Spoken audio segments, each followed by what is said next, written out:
We kind of have the first polling that shows us how people are feeling. And I thought some of the numbers were quite interesting. Let me start with right track, wrong track for the country. In the NBC News poll, they looked at November of 2024, and only 27% of Americans thought the country was on the right track. Fairly close election, even though, close in the states, not that close in the Electoral College. And this recent poll shows that in March of 2025, just a few months later, people are feeling pretty good. And the right track, wrong track is now 44% of people think the country is on the right track.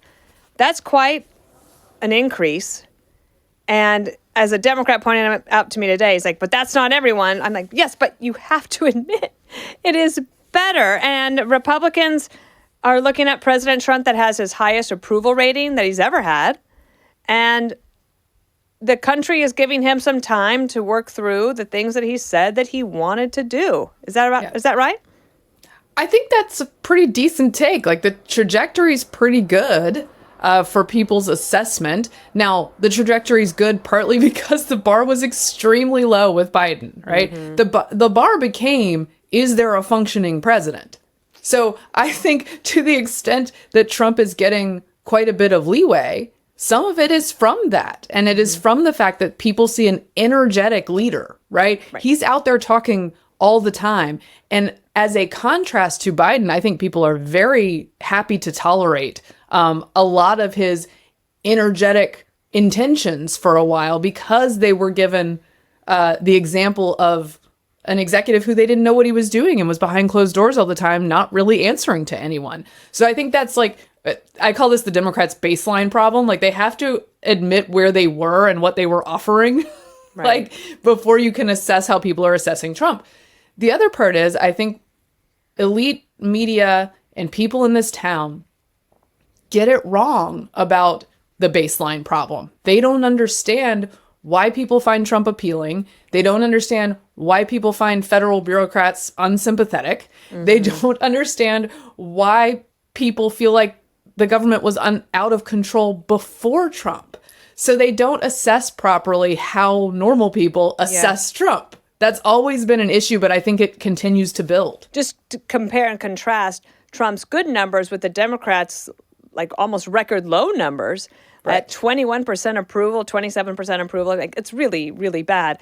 But one of the things that was very visible very quickly was how President Trump was able to get control of the border, which was tied as the number one issue in the election. It was the economy and immigration. And in 50 days, they were able to shut the border down. And it really makes me think back to how many Democrats said, well, we couldn't do anything because the Congress didn't pass a law. And President Trump has shown that is not true, which is why today we are looking at a plane load of what the Trump administration said were Train de Aragua and MS-13 gang members who were here in the country illegally that had criminal records, and they were deported to El Salvador. There was a judge that said, wait a second, turn that plane around. The administration said no.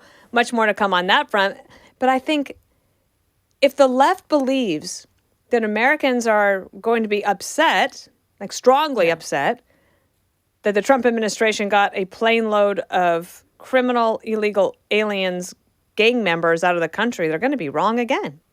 Yeah, I think even in these liberal cities, Democrats are on the wrong side of this issue from their voters in those cities. There's a place like, I mean, you're familiar with Denver. Yeah. Denver has spent tens of millions of dollars, maybe hundreds of millions of dollars. At one point, it was like 10% of the municipal budget of Denver was going toward illegal immigrants and to house them and to feed them and get all these things. I remember when they had to shut down the pickleball courts because there wasn't enough money. Well, and that's Denver what happened. wasn't happy. They were taking rec center money for citizens and turning it over to non-citizens. When you have that kind of dynamic and you add safety problems for people's neighborhoods on top of it, and the fact that many of these cities will not cooperate with deporting even violent criminal aliens, you're not even winning over liberals at that point. Mm-hmm. Many liberals are like, ooh, this is not good at all. So I think, yes, Donald Trump has a masterful way of making people go to bat for things they should not go to bat for. And Democrats will take him up on it on criminal illegal aliens, it seems. And I think he's won massive victories that are widely popular on this issue, partly because his acting so quickly highlighted that Biden did not act and that he absolutely could have. And what do you hear? I always love to ask you about the moms because she is a mom of 4 beautiful children. How's the potty training going, by the way? Oh my gosh. Well, the little one just showed up the older one this morning, so maybe she'll get her act together. Okay. He was like, Breaking I can news. do it. He can do it. But what do you hear from moms on the inflation, immigration? Right. I don't know if people get too in the weeds on tariffs, but how much room does President Trump have on the economy with those folks? Yeah. I think, look, there's less room on the economy. Like, I think he already won on immigration, basically. Like, people checked that box in their minds. And this is why I think you and I have talked about this. This is why I think the media has been focusing on DOJ, because they saw that people weren't reacting to immigration news and to the weepy, sad stories that they wanted to tell. So they moved on to someone else, federal bureaucracy. I do think when it comes to tariffs, maybe people aren't in the weeds, but they do get the sense that, like, oh, is this going to work out for my family and me? Is this a plan? Is this something that's going to cost me more money? Those questions linger. And I think because that was his, number 2 promise, or right up there with immigration, was cost of living issues. If that doesn't shake out in mom's favor, many of them who were soft supporters or giving him leeway might change their minds fairly quickly. So I think you have to be careful of that. My circle of friends here, I think, is a little bit distorted because this is like the capital of federal bureaucracy. So people's lives are more affected here by things like DOJ cuts than they are in other places. Yeah. But I think in general, the economy, not necessarily the government cuts, are where moms are going to get off the train quickly if things don't turn around. But I think we've seen some fairly decent, promising numbers on inflation in the past month. So I think the American people judge less quickly than the media in Washington, D.C. does. Yeah. You mentioned that about D.C. I talked to a friend who went to a playground on Capitol Hill where they live, and 3 of the parents that usually meet up and the kids all play, 3 of those parents had lost their jobs. And so